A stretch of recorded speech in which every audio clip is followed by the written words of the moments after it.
This is the Core Outdoors Podcast, and I'm your host, Christian Rawls. This is the podcast for entrepreneurs in the outdoor industry. Whether you're a startup or a seasoned veteran, this show's mission is to deliver actionable insights and new perspectives from entrepreneurs working within the industry. This show is a production of Core, the Kootenay Outdoor Recreation Enterprise. Core is based in the Kootenay region of British Columbia and is a nonprofit, grassroots organization dedicated to makers and creators in the outdoor industry. To learn more about Core, you can find a link to the website in the show notes. Before we jump into today's episode, I have one ask. Hit the follow or subscribe button on your podcast player. Pressing a small button makes a big difference. If you'd like to get in touch and suggest a guest or give some feedback, you can email me, christian@coreoutdoors.org. My conversation today is with Wylie Robinson of Rumpl. Wylie co-founded Rumpl over a decade ago, creating a new product category within the outdoor industry. In this conversation, Wylie and I discuss the challenges of growing a brand and growing a team, as well as how his love for design has helped solidify Rumpl with a strong brand and message.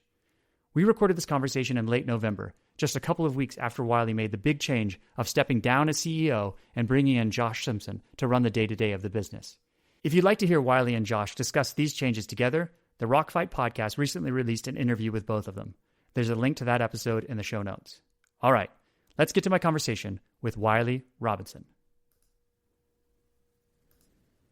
My first question is that a Jeremy Koreski print behind you? Nice. Yeah, it is. Yeah. Good eye. Fellow BC man. Yeah, I have the whole backstory with this print actually too. You a surfer? Or I'm a fan fan. Yeah. Koreski? I mean, he's in Tofino, right? BC, just like me. So yeah, I'm a fan of his artwork and got his coffee table book. Awesome. I don't have a print yet, but yeah. Yeah, there's a story, an interesting story behind this actually. This is probably in 2014 or 15. I was at a party that Peak Design was throwing in San Francisco. And it was basically like a photography gallery. And I saw this print and I was like, man, that thing is cool. Like that would be such a cool print on a blanket. And we were just starting to like figure out how to print on our material. And so I reached out to Jeremy and I was like, hey man, I saw your print at this opening. I would love to buy it or license it from you and see if we could put it on a blanket. And this was like the first time we ever did any sort of artist collab or anything. And I was like, I don't really know what to do as far as payment and like, what's fair for you. I mean, we didn't commission this art, you already own it. And we just like license it. And he was like, honestly, man, if you guys join 1% for the planet, you can use it. And I was like, wow, okay, great. So at the time we just made this SKU 1% for the planet, but that was my segue into 1%, the brand segue into 1%, which we have since expanded to the full breadth of the company. And we've actually done 3 or 4 prints with Jeremy. This was called Old Growth. And then we did Cold Growth, which was this exact location covered in snow. And then we did Gold Growth, which was a grove right next to it that had like, popping aspens in the middle of fall. And we did a 3-part collection. What was it that Jeremy was thinking about? Obviously he was involved in 1%, or like, do you know what the impetus was behind that? Just be like, hey man, do this. He's a 1% member himself. So he donates 1% of his photography revenue to 1% for the planet. And it's just it's a thing he cares about. This particular grove, I believe, is protected by Raincoast Conservation Alliance, I think is what it's called. And so we donated proceeds from the sales of this particular SKU to that cause. And he just cared a lot about, conservation and thought this was a reasonable way to generate some money for the organization, which it was. And actually this print we've re-released a few times, and it's a bestseller. It's been in our line for 6 years or 7 years, something like that. Good story. Way to go. Good man, Jeremy Koreski. That's very cool. Okay. Yeah. Totally. So I feel like I have a lot of questions for you, and I'll do my best to stay coherent here in this and keep it tight. I would like to start with kind of the strategy and tactics that you used in kind of building and growing Rumpl. And then I'd like to move into what it's been like for you personally over the last 10 years of being the founder. Mm-hmm. But first, I want to talk mountain biking. How did you first get into mountain biking, and what role does it play in your life now? Because it seems like it's been an important thing in your life. Yeah, it's a super important thing. I've had somewhere between a 25 and a 30-year relationship with mountain biking. And when I say relationship, I mean like full on obsession. It's been unwavering, and it's like kind of the thing I like doing the most with my time when I have it.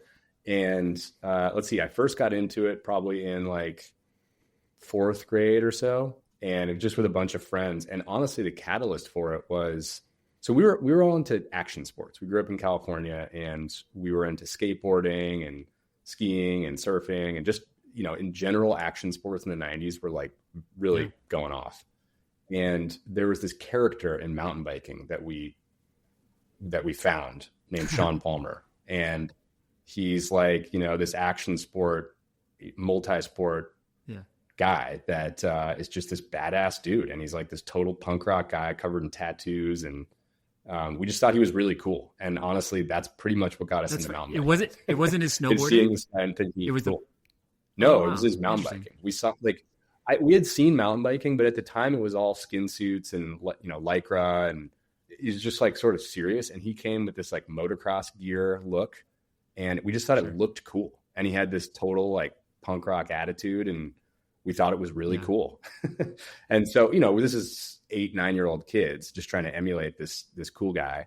But, since I'm not obsessed with Shawn Palmer anymore, obviously, but since I've grown up, I so appreciate mountain biking for a couple things. But number one is it immediately puts me in a flow state, and I am immediately focused exclusively on the moment right there, and, being one with my bike. And that's really hard for me, at least, to get into that. Some people are able to do it easily with meditation or yoga or whatever their thing is. For me, it's mountain biking. And it's like this perfect mental reset that, I don't even know that I'm doing it. But when I finish a ride, I immediately have more clarity in my mind. And it's just like it's a way of like kind of resetting my brain a little bit. If it's scattered, I go for a ride and everything's just nicely tucked into the compartments. I can come back and make clearer decisions. And then I think another piece of it, and we'll probably touch on this, but mountain biking is as a byproduct of mountain biking, you're just spending a lot of time in the outdoors. You're very often camping. You're just amongst nature. And I think that was a key catalyst for me, just really connecting with the outdoors. And the actual act of mountain biking is one thing, but being out in these environments, and frankly, with mountain biking, you can get pretty far out there, like with car camping or hiking or whatever it is, like you're going to get a lot more distance out of a mountain bike. And so you can really get out into some wild places, and it just really fostered my love for the outdoors. Yeah. And I know you've told the story of Rumpl and the origin story of Rumpl. So I'm not going to ask you to do that. And you have a really good about page on your website that does the hits, and you had a really successful Kickstarter campaign. So I'm going to skip over that because there's other things that I think are really valuable to talk about. And prior to Rumpl, you were working for this really big like international branding agency, which gave you the opportunity to work on some big campaigns, work alongside some real pros in that branding world. Mm-hmm. And I heard that there was a Taco Bell repackaging that never made the light of day, unfortunately. So I'm sure there's some good experience you had there. But what I'm interested in with Rumpl is that it seemed like Rumpl came out. I think I saw you at the very first OR that you guys were at. Rumpl came out like fully baked as a strong brand. Like branding was front and center, like strong imagery, really good branding. How did you develop Rumpl's branding from the beginning? And then what have you done along the way to keep it consistent? Yeah, I mean, so you're absolutely right. I was kind of developing Rumpl, at least the visual center for Rumpl, basically in between client work at my day job at Landor Associates, big branding agency, the one you mentioned. I had the, good fortune of being right next to, sitting literally on either side of me, some super talented graphic designers, branding professionals, naming experts, strategists, and they all knew I was doing this. I think the culture of Landor was very supportive of when you're not on client work, if you're doing creative work, that's a good thing. And so I was able to just bounce ideas off people and get feedback, not in any sort of structured way, but just anecdotal feedback from some true experts in the field. So I think that played a big role. I mean, I think anybody that's building a brand, they are bouncing their ideas off people, but they may not have the skill level that I had access to in their friend circle or just peer network. And so that was a big benefit to me in the early days. And then as far as what we've done to nurture the brand, it's always something that we hit on. I mean, it's always something that we touch on anytime we look at, 3-year planning, or we just look at why we exist. we look at what our mission is, and we make sure that our visual brand is tight, and really look at like sort of the identity that customers see about us and how that relates to new products we might create or new distribution channels we might go into.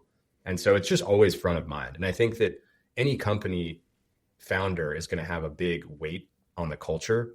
And I happen to be from a branding background. And so I think branding is just front and center within Rumpl. If you're an engineer, it's going to be an engineering focused organization. If you're a, product person, it's going to be a product focused organization. And so I think that that's just a byproduct of me being a brand person. And you were taking something that in some ways was a bit of a commodity outside of the outdoor industry, right? And you're introducing it. Yeah. The way that we've always thought about Rumpl is that blankets are this really, really wide category that everyone participates in. And we're looking at the category with a fresh set of eyes, with sort of a performance bend to how we think about materiality. And then also a way more expressive lens than I think a lot of legacy blanket brands look. Most of them, for the most part, blankets historically have been used in the home, in indoor settings. And so you may not necessarily want like a really loud, vibrant color palette on your blanket. It might clash with your interior. And so for Rumpl, it was like taking some of the DNA of outdoor with high vis colors and stuff like that. And of course, the materiality, and applying them to this everyday category. Because let's be honest, people do use blankets outside. I mean, they're designed for in the home, but very often people pull them out of the home and they sit on their patio, or they, sit on the tailgate of their car or something like that. And they have a blanket wrapped around them. And so it for me, at least in the beginning, it was like this really obvious application for the materials, and then the bringing the aesthetics into the outdoor space was kind of following trend in the outdoors at that time.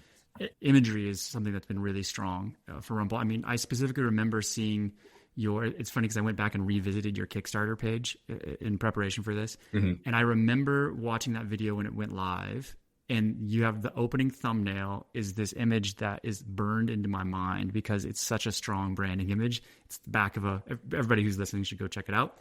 It's the back of a Volkswagen van, and there's 2 feet. You can tell that there's 2 sets of feet coming out, and it's like draped over by a blanket.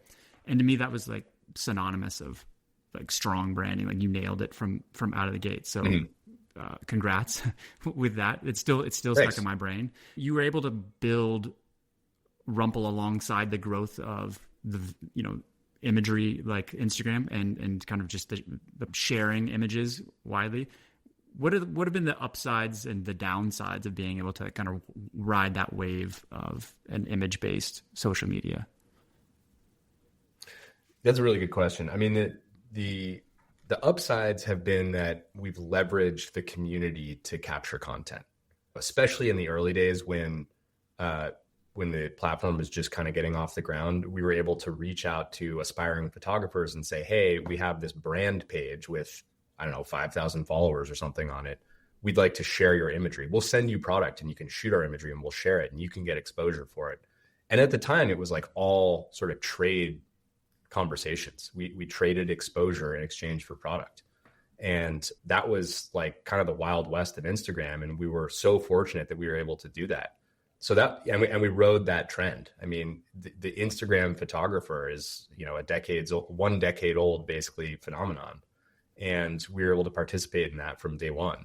The downside of it is that because the creator economy has ballooned so much, and because I think people often think Rumpl is a bigger company than it is, when we now reach out to people, we get the rate card for the North Face.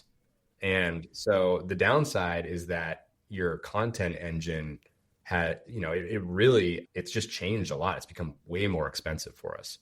And you'll notice if you look at our Instagram now, it's way less sort of beautiful, aspirational imagery. And it's way more like UGC, and we do a bunch of stuff here in the office, and it's lower fidelity. Candidly, like as a sort of I guess, old school brand purist, I prefer the really polished imagery. I like coffee table books. I like printed stuff. I like all that. I like stuff like what you see behind me here, the Jeremy shot. But I know that that's not what people are paying attention to now. And people like the short form, kind of low res content. And so we're responding to the market in that way. I used to be heavy handed in our Instagram, and I used to post every day for the first, 5 years or something. And now, I mean, I haven't touched that thing in a while. I actually complimented on Slack the other day a post that someone that our social team put up, and they were like, "Yeah, dude, we did that like 5 days ago. Like you're way off the bat." It's like, sorry, I just missed it, I guess. But it's just a different world now. You know, it's like super rapid, super iterative, short form, low res content that's shareable and kind of meme worthy, and that's just different than how it started. So we rode the ups of Instagram and social media, and also I think reasonably well rode the evolution of social media. Do you think it plays as big of a role as it used to for the business, from like literally from the kind of the bottom line part of it? I do. I think that a lot of, I do. I find myself doing this where if I find a new brand, I will basically, the two places I'll check out are their website and their social. And it gives me a gauge for, you know, one, how big they are. If they've got a, 5,000 person following versus a 5 million person following, that definitely gives me some indication of the size of the business. And then, I think you can get a really good flavor for the brand and the personality of the company by looking at their social. How do they talk? What type of imagery do they use? So yeah, I think it may even play a bigger role now, honestly, than it did 10 years ago. Interesting. I want to move more into the wholesale part of things, because you came out of the gates pretty quickly, moving straight into a wholesale sales channel. And I think now I heard somewhere that you're over 1,000 stores. Doors. Sure. Not doors. Stores, yeah. but doors. Yeah. So I think we're it's something like, I don't know, 400 or 500 accounts. I should know this number off the top of my head, but roughly 1,000 locations you can buy. So what were the biggest lessons that you learned kind of opening up that channel and getting into it as a small company? And then how big of a role does it play now in the business? And how do you think about that wholesale channel now? Yeah. So as a percentage of business, U.S. wholesale represents about 35% of the total revenue.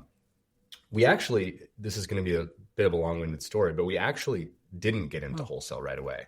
We attempted probably 2 years in, and actually extracted ourselves from that effort a year after trying. And I can explain the details of that. So we knew we wanted to get into wholesale. Our product is really tactile. And so we want people to be able to touch it and feel it.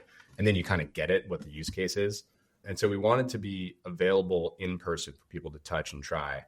And we hired a friend of ours to be our sales manager, but did like nothing else. Like we did no back-end support. We didn't do any kind of tech integrations. We didn't change our product development cycle to be on any kind of wholesale calendar.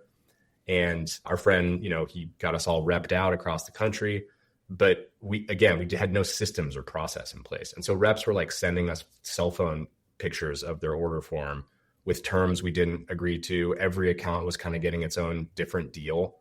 And we probably had 20 or 25 accounts at the time, and we were just completely swamped. Like every single order was its own nuanced special thing where we had to be super high touch, and it just completely buried us. And we were probably 5 or 6 employees at the time.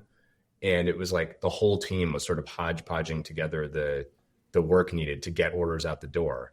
And we were missing delivery dates. We were, not doing credit checks. So we got burned a couple times. There was just all sorts of issues. And so we extracted ourselves out of wholesale, all accounts with the exception of Huckberry and REI. They had both kind of just come on. And we just focused on those 2 accounts for probably 2 years. And then in 2017, so this is, now 4 years roughly after we started, we kind of rebooted our wholesale effort. And with a lot more knowledge and insight about how to do this, we built the back end of the company up way more robustly to be able to service the demand in wholesale. And, now it's a really important part of our business. I still maintain that it's important for people to touch and feel our product. And so we want to have as many touch points where people can actually go in and feel it in real life as we can. Obviously, we want to just work with accounts that are premium retailers and present the brand well and have a customer base that aligns with us and everything. But it's important to be widely distributed. It's interesting that being able to touch and feel the product is important, yet it's still the smaller part of your sales compared to what you're doing online. How do you take something that really deserves to be touched and then sell it online when you don't get that opportunity? What is it that you're doing to help bridge that gap for a consumer? A lot of it is in content, like showing the macro detail of someone wrapped up and really seeing kind of the puffiness and the curvature of the product folding over their arm or something like that, and showing imagery that really looks and expresses being engulfed in this product, that's a really good way for people to kind of imagine themselves in it. And if they're familiar with sleeping bag materials and, polyester and stuff, they'll kind of understand what it's going to feel like. But I think a lot of the time we do get people that check it out in store and maybe make a purchase in store, then make a second or third purchase online once they kind of get what it is. Maybe they're purchasing just for aesthetic reasons once they purchase online, like they've already bought the blue one at the store, so they understand, what it feels like and how it behaves. And then they buy the crazy wild print that they can look at online. It's easier to look at the full breadth of print online for sure, because you have the whole catalog in front of you. Whereas in store, it's stuffed in a stuff sack and it's usually sitting on a peg and you can't pull the whole thing out. I guess you can, but it's sort of a pain to pull the whole thing out. And so I think that the buying behavior is slightly different from in-store to online. Yeah, that makes sense. This is kind of a tangent, but you brought it up in my mind is from the production side of things, you've added components, and we'll talk about that in a little bit, about how you've kind of changed the product over time. But I'm curious what the challenges were for you early on from a production side, right? Like you came from a branding side, you've got that nailed down, but how did you wade through the swamp of production and finding the right partners, and how many have you moved throughout the years to get to where you are today? Yeah, well, so finding production and getting good at production, I would say, are two sort of slightly different stories, and I'll hit on both, especially the latter as it relates to wholesale, because that's actually a big learning curve that we went through. But I'll first start with just finding production. So in the beginning, we were doing like cold email Alibaba, stuff where I was like, here's what we want to do. Do you think you could do this? We actually got just a lot of no bids because the width we wanted to use, the materials we wanted to use were challenging for manufacturers because they're really slippery. And so very often a needle will walk along a path that you don't intend it to when you're moving it across that surface. And so where we actually landed is after probably 2 or 3 different early vendors, or early suppliers, I should say, we landed on really a bedding company. Like they make mattress pads and they have these big machines called robo quilters, which are 110 inches wide. And you literally can put a king size mattress in this thing. And then a CNC sewing needle head comes down and is able to do any kind of design work you want. It's programmed in there. And so that's what we need basically to do our big swooping stitch lines that are not repetitive. And so we've worked with this one supplier for probably 8 years now. And we just recently in the last 18 months have diversified to 2 more suppliers. For a bunch of reasons. Cost reasons for sure, definitely risk mitigation. Being sort of centralized in one supplier is heavily risky. But we want to remain with our supply chain partners for long periods of time. That is super important. Onboarding a new supply chain is a huge pain in the ass. And over time, the supplier just gets better at the product. They find efficiencies. They find, little ways to make the product better. As an example, early on, because the shell material is so fine, a lot of time you can't do like a big knot on the end of a stitch line. And so they basically just have to stitch back at the end of the stitch line and then cut it off. Well, because there's not a lot of friction to grip that threads would often pull out in the beginning. And so we had to develop, it's basically like a square bar tack kind of or not a square, but a little shaped bar tack at the end of a stitch line that our factory just kind of figured out over time. And these are just little sort of nuanced examples, but that for a while was the predominant reason people were returning products. The stitch lines would blow out. And yeah, just little things like that you develop over time with partners. I would say that the additional big learning curve for us, which also relates to the last question you had about wholesale, is getting on a wholesale calendar. And it was really challenging because, as you mentioned, we're a Kickstarter brand. And so Kickstarter is like the exact opposite of a wholesale calendar where you actually take money in. Then you go find a supply chain. At least we did. We didn't have a supply chain totally dialed then. Then you go find a supply chain and make your product and then deliver it. With a wholesale calendar, you need to have samples that you can show them, a year before they actually need to be in store. You need to be really dialed in on like what your assortment looks like. And so to go from, here's our one product, give us money, and then we'll kind of blow out the products and make them and get them delivered and all that stuff to you, customer, 6 to 8 months later, to we have a perfect golden sample in hand. This is production ready. We know that we can produce this thing a year before it needs to be in store.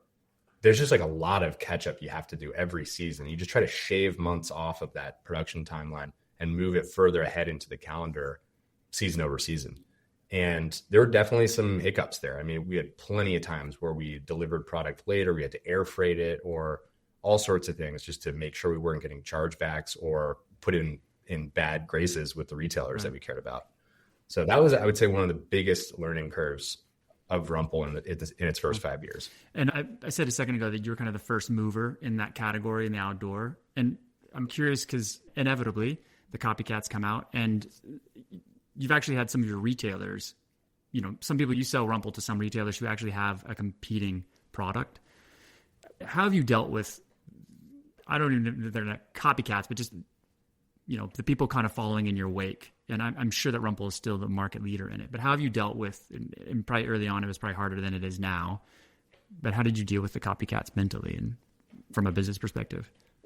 Well, mentally and actually are probably different things. Actually, how we dealt with them. So Rumpl doesn't have a ton of IP. It's a pretty simple product category. And the only IP we have is a design patent on our stitch lines. So you can't copy the stitch lines and make a product that looks exactly the same as Rumpl. We can enforce that.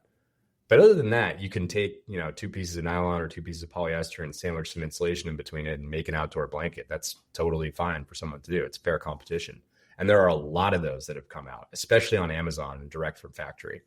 The way we've practically dealt with true copycats that are actually copying the stitch line is we use an enforcement service particularly on Amazon that does takedowns. But that's less common than people just making, a product that is similar but looks different. And there's really not a whole lot you can do on the practical side there. I mean, you need to win on brand, you need to win on value proposition, you need to win on quality, you need to win on durability, all these things that consumers ultimately care about. If you're a consumer that's just looking for the lowest price for, near the same function, yeah, there's a bunch of options out there.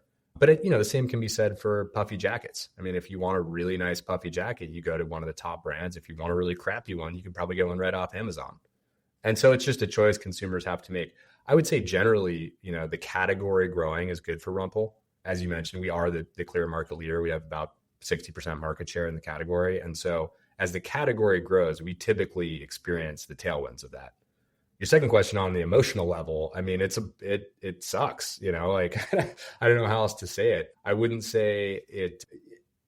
I don't think about it too much, honestly. I look at it and I pay attention to it, and I see people doing exactly what we're doing and undercutting us on price and in many cases copying our graphics. And we actually had a thing the other day where we found this Amazon competitor that literally took our creative and photoshopped out our logo and put theirs in. And so that's an obvious one. We can get that taken down. But it's just it's a bummer that people behave that way, that humans behave that way, where they are just completely grabbing money and have no desire to be creative or innovative at all. But that's human nature, and consumers are allowed to buy those products, no issue with that. But it's a category now that's meaningful in size, and Rumpl as the leader, I would say generally gets credit for inventing it. And we generally, I would say, experience tailwinds from the category growing. That's great. So we touched on it earlier about the Jeremy Koreski collaboration. And I'm just curious, it seems like, well, you go on your website and you have the RAD program and lots of artists and designers that you work with, photographers. So how did the first collab I guess I'll back up. Was Jeremy the first artist collaboration? Okay. Jeremy was the first. Yeah. It sounded like that was just, hey, we can print on blankets now. Let's try this one. So I guess it's more serendipity than growth strategy. Well, I mean, it was definitely an intentional strategy that we wanted to bring print into our products line. I mean, one thing that we knew early on with Rumpl is that it's a huge canvas. It's the largest canvas in outdoor, really in any category, and it's square. And so it's this perfect application for art. And, we were talking about it a minute ago, but bringing color and vibrancy into a category that candidly is not that exciting, in my opinion, was a big early objective of Rumpl. And so being able to have high resolution print, photoreal graphics, et cetera, was a big part of the strategy. And I think meeting Jeremy and, seeing this piece of art was the more serendipitous piece. We would have done it at some point with someone, but I just thought this was really nice. And I liked the symmetry of it. For those listening, if you can't see, it's like this perfect overhead bird's eye view of a tree grove, and they're kind of exploding out of the middle as the perspective of the trees increases as you get out to the edges of the canvas. But I thought it would be really cool to be on a blanket. And so I guess that was the serendipitous part. Yeah, and I'll link to that image on Jeremy's website in the show notes, or on Rumpl's website, actually, in the show notes, so you can see the photo. So on the collaboration, I would imagine you've reached the point where you probably have a lot of inbound interest in people wanting their artwork. They want to collaborate and kind of ride the wave of Rumpl. Yeah. Yeah. What does that look like? And what are you looking for in collaborators, and how do you kind of gatekeep that process? And how do you make sure that you're working with the right people? Like, what is the decision-making process from the design team to kind of partner with the right folks? Yeah, I mean, honestly, I wish there was like a really repeatable, formal process that we have for this. But as you know, every artist, every brand is nuanced and unique, and you need to look at each one individually. I mean, I think some sort of basics that I can share that we look for are, does this expand Rumpl's audience? Does it expand Rumpl's audience, or does it reinforce Rumpl's current audience? Partnering with a endemic outdoor artist reinforces our core audience versus potentially like a street artist that might open up new eyeballs for us. So I would say there's an audience consideration and a reach consideration there. There's a commercial consideration as well. Is it art that we think is going to be widely commercial, that people are going to want to buy? There's a lot of art out there that's really interesting and unique in its own right, but does someone want to have that touching their skin and, wrapping themselves in it? So looking at that, I think, is a big one. And then a big one too is just like making sure that our consumer calendar is stacked up in the right way so that these projects have breathing room. We've done too many before, where we launch a different artist collaboration every week or every 2 weeks or something. And you get to the end of that week-long selling period and you haven't sold through all of your inventory, and immediately you got to move on to your next story. And then you have no time in the calendar to go back to that story and remind consumers that it exists. And so you wind up with this inventory glut that becomes a real problem at the end of a season, because you really don't want to be putting your artist and special projects on discount. You want those things to go out right away. And very often there's some sort of a margin split or a royalty or something like that. And so it can get messy if you have to end of life a product, intentionally without it selling out. And so all those things are kind of factored in when we think about them. But ultimately it's like, does partnering with this brand or artist put us in good light?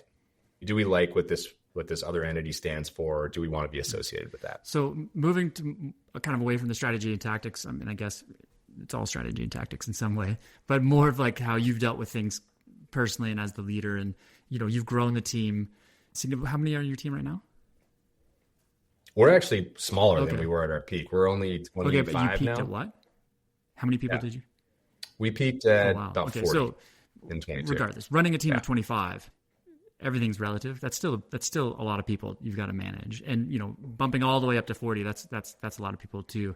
I'm just curious what you've learned about managing a team and bringing the right people in, and what have been the biggest lessons and challenges for you in growing that team. I mean, biggest challenge for sure is hiring the right people.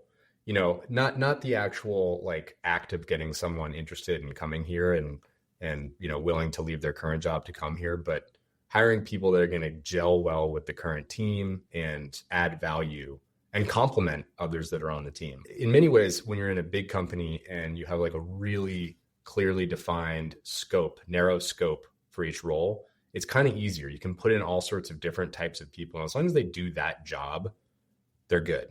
At a small company like Rumpl, you just get thrown into a lot of things and you need to flex out of what your core job is.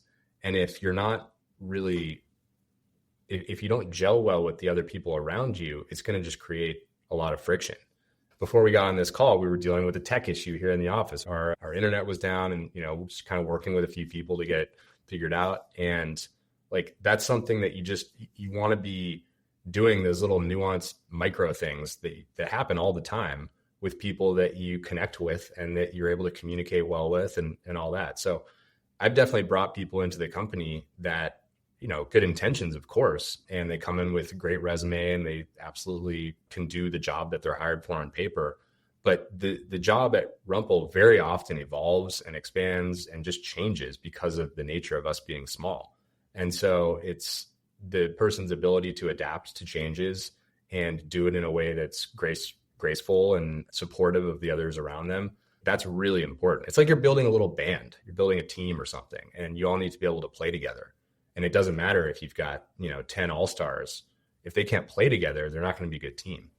And so I would say that's just been the hardest thing over 10 years is to dial in the team. I think we're in a really good spot right now, but there have been some periods where it's been What's tough. The process like in the sense of what are you doing to find those right people and make sure you get the right people now? You've learned, okay, yeah, this is what it takes. I'm sure you went through a phase of making the best decisions you could at the time and realizing in hindsight that wasn't the best decision. And what does that hiring process look like? Like, how are you making sure that you're like, hey, you know what, you can play on this all-star team that you're in the band? Yeah. So the process looks like this. Before we open up a role and publish it, we scope the role. So we put together what we call as a success profile. It's basically a job description, but it's like, what does success look like for this role? And we rank the amount of time we envision someone spending on X task versus Y task. And then we write specifics underneath all of those tasks about like, what does that really mean? What does that look like at Rumpl?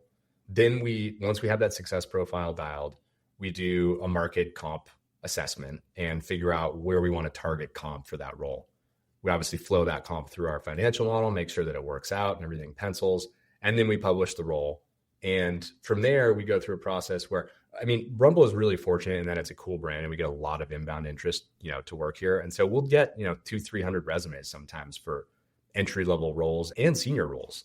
But what we do is we parse through those. And I would say that the first phase of parsing is really just like eliminating people that just threw their name in the hat, but actually have no experience doing this. And then we look at, a combination of experience, prior companies that worked for, that's really important. And we generally try to narrow down to probably like 10 or so phone screen candidates. And we'll do usually like a 15 to 30 minute phone screen where it's kind of more of like a vibe check. Is this person a good communicator? Do we feel like we're going to get along with them? Do they really want to be here? Or are they just like on the job hunt and they'll take anything right now? From there, we try to narrow down to maybe 4 or 5 candidates for a panel phase. And we put together a hiring panel. By the way, anyone who is making a hire for their department, they're generally the hiring manager. We don't have a recruiting team or anything here. And so the hiring manager will be responsible for organizing those people, putting together the questions that we'll ask in a panel, and building a grading tool. We just repeat the same grading tool every time. But the best practice for doing those panels is you've got really a script. And maybe you have 2 or 3 people on the panel, and they are reading the same question in the same order for each candidate. You really want to set candidates up apples to apples. Back in the day, I used to hire people like I'd go to coffee with this person, and then I'd go grab beers with this person. And it's like you get a very different experience depending on the environment you put them in. So we've learned over time that you really want to make that consistent from candidate to candidate. And then from there, we'd narrow it down to 2. And in some cases, for some roles, we like to see a project sometimes. Like I spend 1 hour on this and we want to see how your brain works. It's not work we're going to co-opt or anything like that, but we just want to see how you think. And in some cases, we're able to make a decision just through discussion with that hiring team. But usually after that panel phase, it's like pretty quick to a discussion. And then we get an offer out and have an expiration date on the offer. And it's all just very dialed and streamlined from there. So it's not like a crazy unique hiring process, I would say.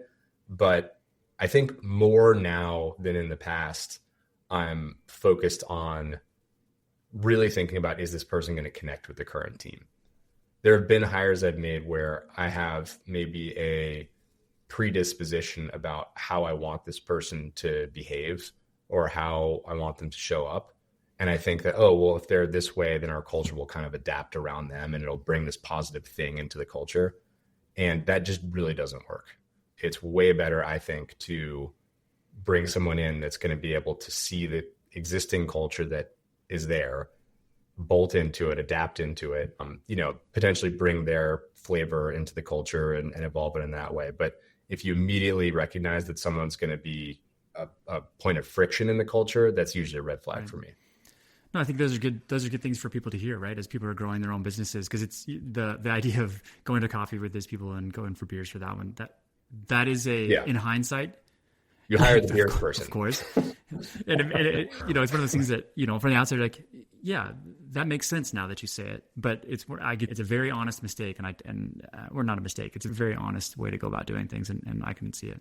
Yeah. So it seems like, but going back to the product for a second, Rumpl has introduced kind of a new. I guess it's not really. You reshifted your categories a little bit and kind of restructured what you're calling products and how they're labeled, and that seems like a pretty big undertaking, I'd imagine.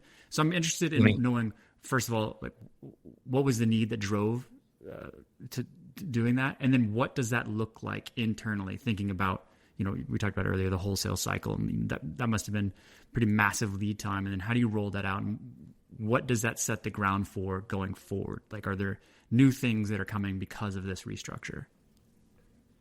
Yeah. So there's really been like 3 evolutions in the categories we're focused on, and I'll kind of talk about all 3 of them. The first one, the Kickstarter that we launched, Rumpl was really designed as an in-home product.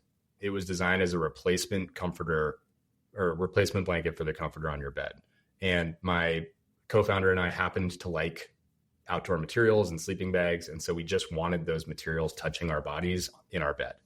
And even, down to the sizing of the products, it was like twin, queen, king size. And so that was sort of the origin of how it started. And the original thesis behind the brand was homeware as a category is like this really dated category.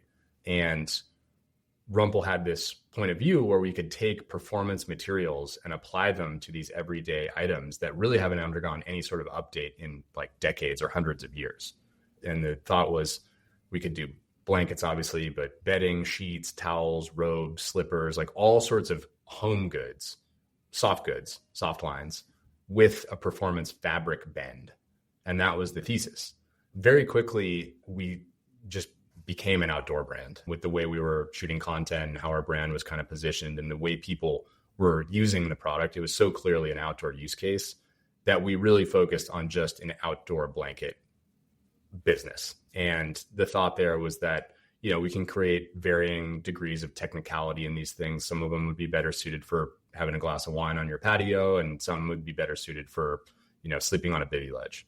And so that was like the driving force behind the brand for probably 7 years, very hyper-focused on outdoor, narrow product portfolio, and really proliferating the category. As I mentioned, I think Rumpl is very much synonymous with the category. And so if we're able to get this category out there and adopted, we're going to win as a business. And we've done that largely. I mean, like Rumpl is, as you mentioned, sold in, over 1,000 doors, and it's fairly well known in the outdoor industry at this point. It's got meaningful revenue. It's a meaningful business at REI, the biggest outdoor retailer. It's largely distributed in the US, but I think there's still opportunity internationally for the category of outdoor blankets. But as it relates to the US and our core business, it became clear that, especially with a lot of competitors coming in at a pretty low barrier to entry, that we needed to expand the brand a little bit further. And so now, broadly speaking, the brand is focused on outdoor comfort. And that's kind of all I'll share at this point, I guess. But it's going to be more items that help you stay comfortable and relaxed in the outdoors. And I think that that's actually a really, I wouldn't say novel, but it's an interesting position for an outdoor brand to take. Like the legacy outdoor brands have this steeped history in performance and pushing limits and like really achieving in the outdoors. And very often when people go outside, they're hanging out in a camp chair, drinking a beer, talking to friends, just having a good time outside. And so obviously those performance products work well for that use case, but that's not the core of the brand. And so Rumpl is putting a stake in the ground and saying that is the core of our brand, is to just be comfortable outside. And I think it gives us permission to be a lot more playful with our products, a lot less serious with our products, certainly a lot more colorful and aesthetic with our products. And so what you'll see from us is some silhouettes that have existed in the outdoor space before, but done in a way that I think is more playful and approachable for the consumer that's not necessarily as technical or hardcore. How long is that process? I mean, you've put a lot of thought, obviously, into essentially kind of coming up with a new vision or a new tagline for the business in that sense. How long has that process been? Was it all done internally? And what have been the challenges in kind of getting all the oars in the water pointing in the same direction? A lot of challenges. I mean, the transition from outdoor materials in the home to just outdoor was pretty seamless. That was just responding to what we were seeing in the market. And honestly, the limited resources we had and the need to focus. The decision to expand into new product categories has probably taken 2 years. And it's a combination of consumer insights, consumer research, a lot of work with our internal leadership team and also our board and consultants that we bring in to just look and talk about product architecture. There have been multiple iterations of it proliferating really broad, like us doing apparel and backpacks and all this stuff, to kind of coming back to like, okay, well, what's the core of the brand? It's insulation, it's puffy generally as like an adjective. It's, sinuous stitch lines, it's color, and like what products do we actually want to apply that treatment to? Do we want to have a backpack that looks like that? Maybe not. Do we want to get into hard lines? Maybe not. And so it's just taken a lot of kind of like pressure testing and thought from the thought leaders at the business and those that are around the business, i.e. our board, to build a future product roadmap that we're working towards right now. So it's been time consuming, and it's definitely, it feels sometimes like progress is not being made, especially when you expand your aperture for what you're going to do and then you contract it again. It's like, why do you even do that? But that is kind of the process of arriving at what's right, I think. And in many cases, we'll be launching these things at very low quantity and testing them primarily on our website to make sure that consumers actually want them. We don't want to put product into retailers that isn't going to sell through. And so we want to be able to test in an environment we can control and then come to the retailers with the winners and say, these work, trust us. This is what we think you should sell. These are the colors. These are the sizes. That's the beauty of having two channels like that. You can kind of test and iterate and run your own crowdfunding in that way. So moving to more of the kind of the personal, you as the founder types of learnings you've had along the way. I always say like entrepreneurship is like a roller coaster. You know, you're kind of like riding the ups and downs, and the ups can be really amazing and the downs can be really tough. I'm curious, and I'm just going to assume that you've ridden that roller coaster and you're sometimes in different phases of it. What's been the most helpful thing for you during the process of kind of the ups and downs, and where do you find your support along the way?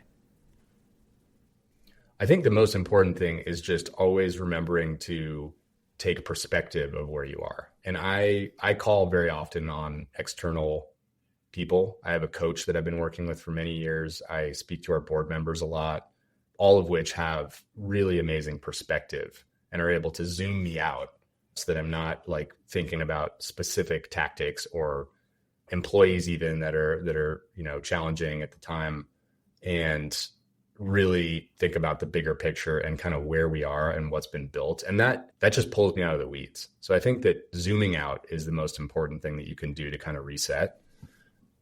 And then just talking to a lot of other company operators, like you realize that your problems are not often unique. There are problems that everybody deals with, and that's reassuring as well. So I would say that's really important. And then there's a lot of things too, like right now, the outdoor industry is pretty challenged. I could take one tact of like getting all upset about it and flurrying around and trying to, throw spaghetti at the wall, but it's not really something I can control. And I generally try to think about or worry about only the things I can control and focus primarily on like the amount of effort I put into things. I mean, if you put in a good effort and you do your best and try, you can find reassurance in that and peace with that. I think that if you put your best effort in and it just doesn't work, you can't be too upset about that. If you phone it in and it doesn't work, then you can totally be upset about that. You also have the added challenge of being a father of some young kids, and you're kind of growing your family alongside growing your business.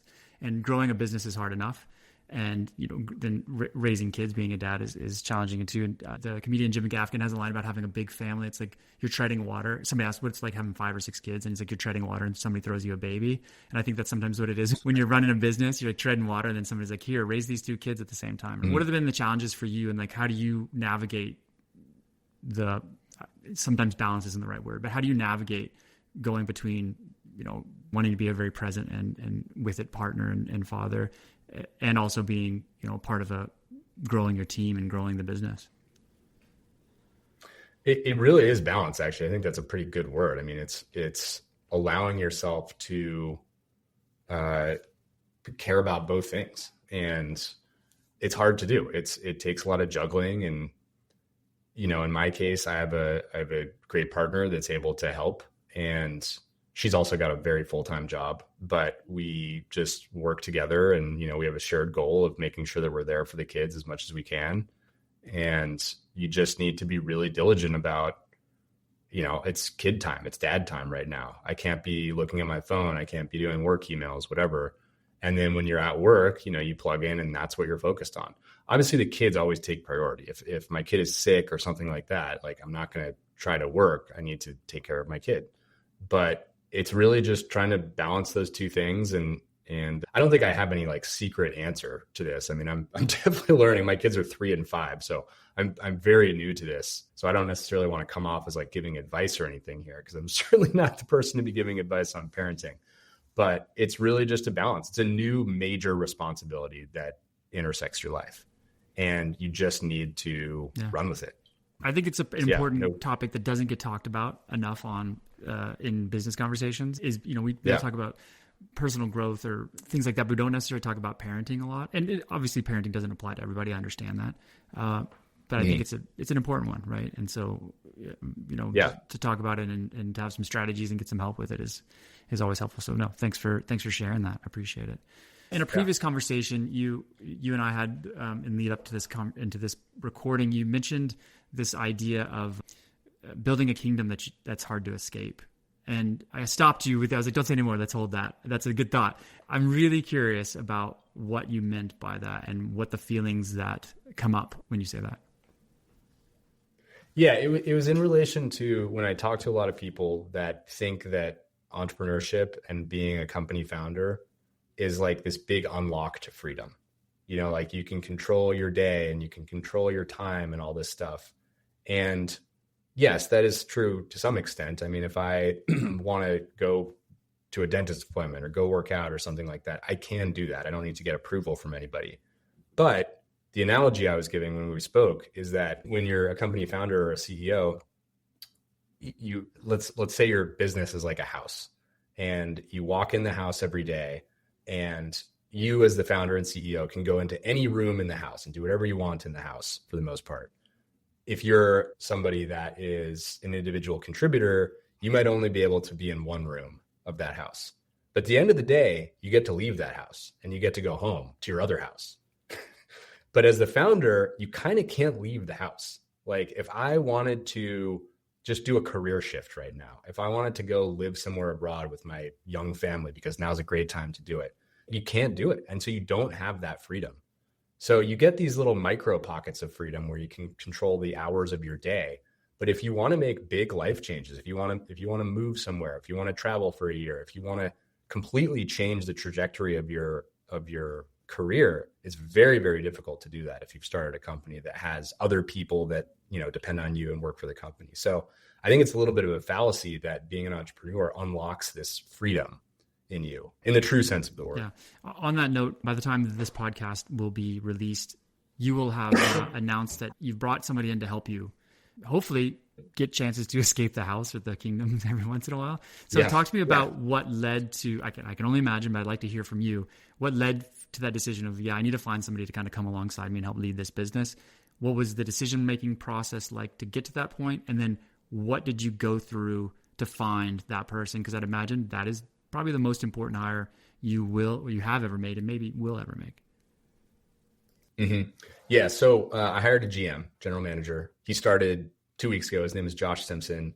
Prior to coming to Rumpl, he served as general manager at Cedar Summit for, I don't know, three or 4 years or so. And then prior to that, he was head of sales at Cedar Summit for about a decade.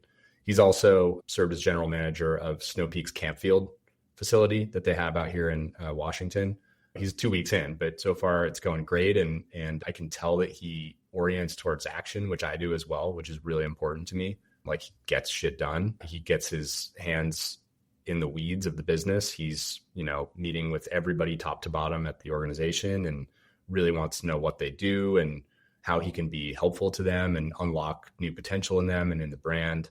He's also got really deep category expertise in some of the adjacent categories that we're going to be going into through that Seed to Summit experience. And so I think it's a really good fit. I can talk about the process to finding Josh and landing on him as the person I wanted to make the offer to. But going back to the question about like why I wanted to do this, I mean, it's been 11 years, since I founded the company, very related to the point I just made about, being kind of in this track where like, this is how you get to spend your time every day. 11 years of doing that is a long time. And for full transparency here, over the last 4 years, starting in 2020, obviously we had COVID, we had just all sorts of social, political changes in our lives. And navigating through all that as the business leader is super hard. It's really taxing. On top of that, I had 2 kids. And I think that a part of me just wants a little relief, has wanted a little relief and a thought partner to help thinking about how to navigate the business through those challenging times and expand its potential, with these new product categories, potentially distribution channels. And so bringing someone in that had that ability to have decision authority across all of the departments at the company versus just talking to my thought partners that are department leaders was what I thought would be the best way to unlock, both some flexibility and also just like some mental space in me that like there's someone else that's thinking about the business holistically in addition to me. So I'm really happy with it. Again, we're 2 weeks in, but I talked to a ton of founders that did this move. What I did find is it was super polarizing. It was either the best thing they ever did or the worst thing they ever did. And I knew that going in, if it doesn't go well, it's a big, big mistake for the culture, for you personally, all this. So you really got to make the hire correctly and methodically. I took 11 months to make this hire and worked with my board. I made them very aware of it. I made the leadership team here at Rumpl very aware that I was doing this. And as a part of that, I got referrals and ideas about what I should think about. And obviously I had to take all those ideas and interpret them myself and make a final decision. But I probably talked to over 100 people, meaningful conversations, not just like phone screens, but meaningful, 90-minute to 2-hour conversations with them on the phone or over a video call, and got a sense for their personality and got a sense for their background. And also it was important to me that this person is based here in the Northwest so that they can come into our office and be in person with the team. So that was like a big criteria is, were they willing to move or were they already located here? And from there, it was just having a lot of conversations. The top candidates I would go out to dinners with, I would spend real physical time with them and make sure that this was going to be a good dynamic. I think the most important part of bringing this person in is the dynamic that I have with them, and what I really did not want to do is create like a mom and dad situation for the team where, GM said this, but Wylie said this. What do we do? And so really clearly defining who has decision authority over certain aspects of the business was really important as well. And then also like telling Josh on day one, the most important thing for me is preserving the good culture at Rumpl. We have a really good culture right now. I think people really enjoy working here and being here. And you can have a business that's performing well financially, but it's miserable for people to be at.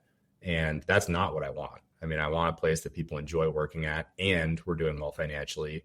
And so this long-winded answer here, but yeah, it's the biggest hire I've ever made. And I spent a lot of time thinking about it and got my board and shareholders, invested in the idea and on board with it. So that's where we're going right now. And I'm really optimistic about what it'll do for the business. Well, congratulations. That's the transition, I'm sure will be interesting. Letting go of some things in your own way and bringing Josh into it. So congrats on the big move. That's very cool. On that note, where do you want Rumpl to be as a company in the next 5 years?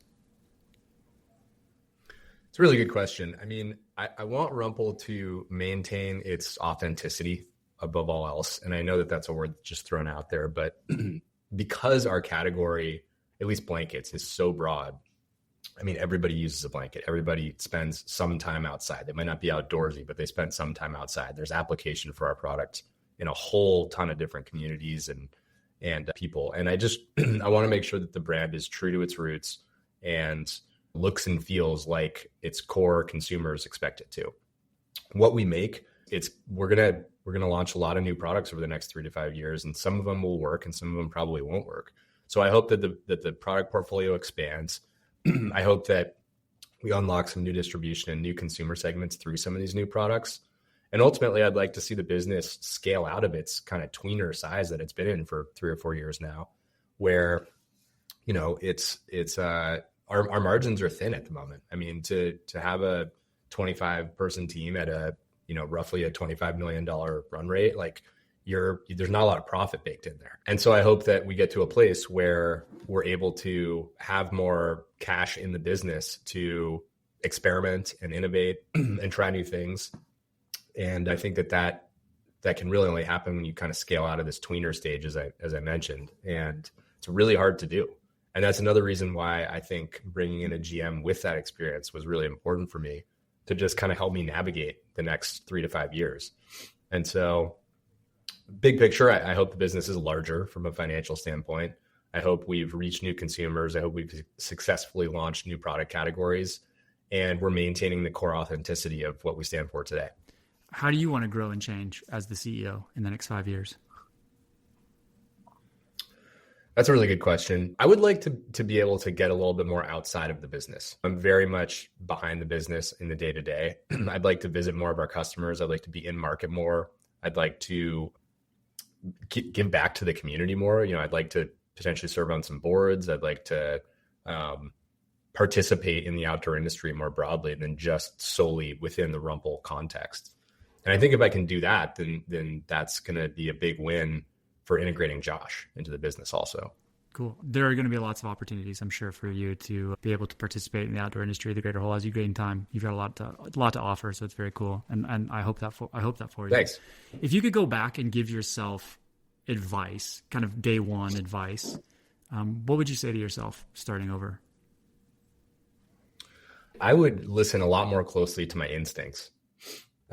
I had like imposter syndrome for many, many years early on with Rumpl, where, this Kickstarter kind of was like this overnight success and the business was off to the races, and we got an all doors REI, within our first year. And it was just like, it was going really well. And there was a big part of me that was like, I have no idea what I'm doing here. Like, I can't believe this is happening. And I need to bring people in or seek counsel from people that have done it before.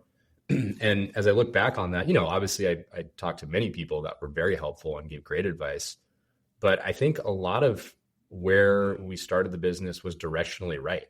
And I think listening to and paying much more close attention to my instincts and not having that kind of imposter syndrome or feeling like I don't know what I'm doing, that would be advice I would want to hear more and more and more. I'm curious. And I'm sure it was an emergent event where multiple things happened to help you get it. But I'm curious, can you put your finger on what allowed you to get over the imposter syndrome? Because that's not a unique problem to just you. That's something I've struggled with. I know it's something that other entrepreneurs have struggled with. Can you put your finger on what the things were that allowed you to kind of get over that? I mean, I think first and foremost, the coach I work with is really helpful. Just reaffirming that, I am the founder of this idea and, this came out of me. And so there's something there. There's obviously a lot that I don't know, but there's something there that I should always pay attention to and listen to. And then I think when you have more reps behind you, you realize that maybe a lot of your original thinking was directionally right. And I brought some people into the business that had a really strong point of view about how things should be or pivots we would need to make that ended up being very wrong. And I guess it's a combination of being reassured in my own previous decisions and thinking about it, and also realizing that that sometimes experienced people actually don't know what's right. And, seeing a couple of times where the person that I thought knew everything maybe didn't necessarily know everything or didn't have the right answer, and maybe taking some of the shine off of some of the people that I previously would have viewed as being like big helps or unlocks for some new insight to the business. The coach thing is very helpful. I can definitely agree with that. Yeah. I'm a big supporter of coaching. at any level. Like it's definitely early on and all the way up to Fortune 500 CEO. You should always have a coach. The question I always end with is, how do you define success for yourself? Yeah, I think success for me is being able to focus on the areas of the business that I really love focusing on, which is product, creative, marketing, commercialization of our ideas, making stuff that our consumers really, being an integral part of the outdoor industry and the community that we serve, and largely extracting myself from the things that I don't enjoy. And some of those things would include IP enforcement and IP strategy, HR and people operations, IT and tech. Like I'm not in that stuff often, but I do get pulled into it from time to time. And if that is just operating seamlessly without me, I think that's success for me. I like working in this business. I like doing the work that inspires me a lot. And so if I can have more of my time focused on that, that's a big win for me. Great. I wish that for you. And hopefully you're on the path with Josh alongside you so you can do those things more and more. Yeah, definitely. I mean, it's already evolved a lot from where it was even 5 years ago. And so we've got great people that work here that handle a lot of the things that I'm not an expert in, nor do I really love. And I trust them. And so that really frees up a lot of headspace for me and a lot of stress. Yeah. No, it's good. I appreciate it. It's been good to learn from you, Wylie, and for being transparent and open and honest. And it's been great to learn from you. Yeah. Thanks so much for having me, and really good format too. Like I've told the founder story 35 times, and I appreciate that you didn't have me do that, and just really got to the meat of what it's like here and what I care about and all that. So thank you for having me. Thanks so much for listening all the way to the end of this podcast. If you enjoyed it, please share it with a friend you think may enjoy it too. You could also take a few seconds to subscribe to the podcast. Anything you do to help share the love here, we'd appreciate it. Thanks so much for following along, and we'll see you next time.